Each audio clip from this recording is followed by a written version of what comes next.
What's going on, guys? Today I'm going to be talking to you guys about the new United Front DLC, which is actually DLC Pack 3, and we knew this was coming very soon. It had to be, with all the leaks and rumours and just all the news surrounding Black Ops 4 and everything like that. There had to be something coming very, very soon to get the hype back into World War II and get people playing that game again.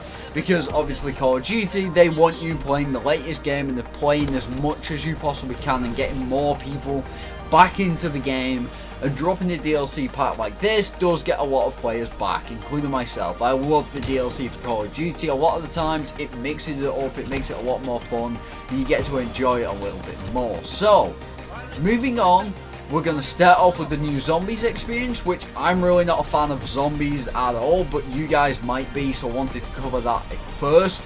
I also want to go over the war missions, the war mission for second, and then move on to the multiplayer maps.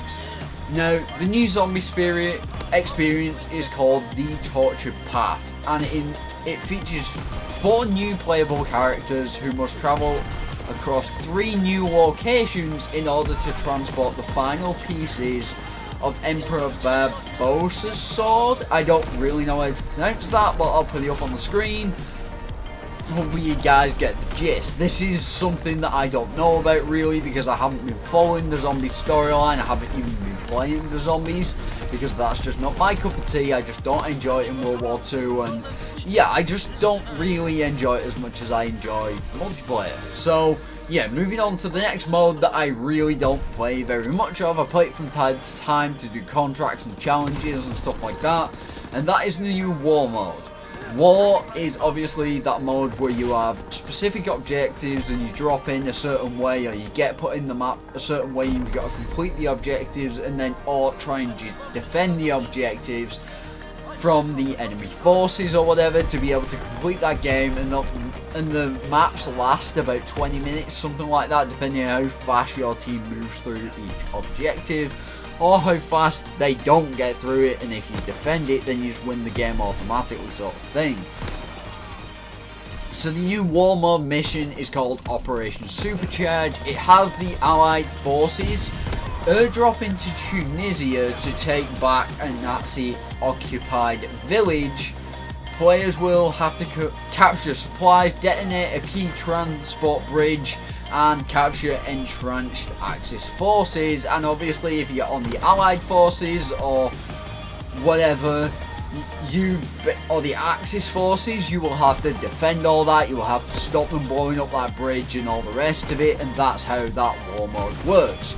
Now obviously this one is in Africa and you're moving to a different theatre of war again, and I think that can only be a good thing, because people are going to get bored very quickly of everything being the same way. So finally, moving on to the multiplayer maps. There is 3, as is normal with all the DLC that has come out for Call of Duty World War II. I really wish there was more maps coming out, like, all the time, but it is what it is. So the new maps are Market Garden, which takes place in the European theatre.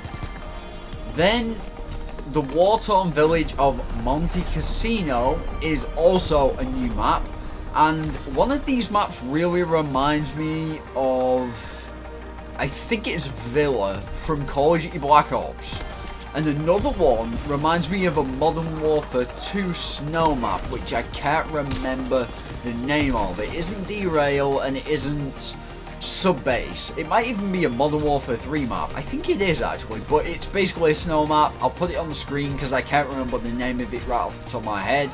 But that's what that map reminds me of, or one of the maps, and another one reminds me of Villa from Black Ops 1. So I'm kind of excited to see what the take is on them maps and what they're going to be like.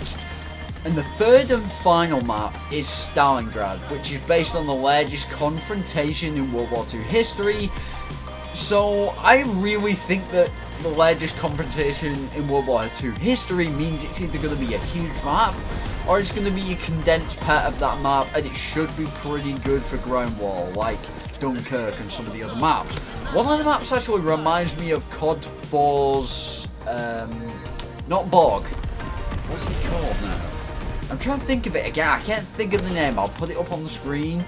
But basically, it reminds me of that map in a lot of ways, and I really think it looks like that map. So, honestly, we'll see what happens. I'm really excited to see how it comes out, how the maps play, and how you can snipe on them, and what the spawn traps are like, and how the game plays overall when these maps are added, because lately the connections have been a little bit weird and a little bit hectic. So hopefully they can fix all that.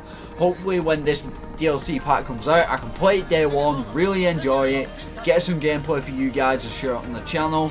And for the first 3 days of the DLC being out, I should be dropping a live commentary on each of the maps, sharing my first impressions on what I personally think of the maps. So if you are looking forward to something like that, if you have enjoyed this video, please leave a like, subscribe for more if you are already, and don't forget to hit that notification bell, because if you don't, well, I don't even know whether you're going to get this video even if you do. So, I mean, we'll see what happens. Hope you guys enjoyed, and I will see you in DLC 3.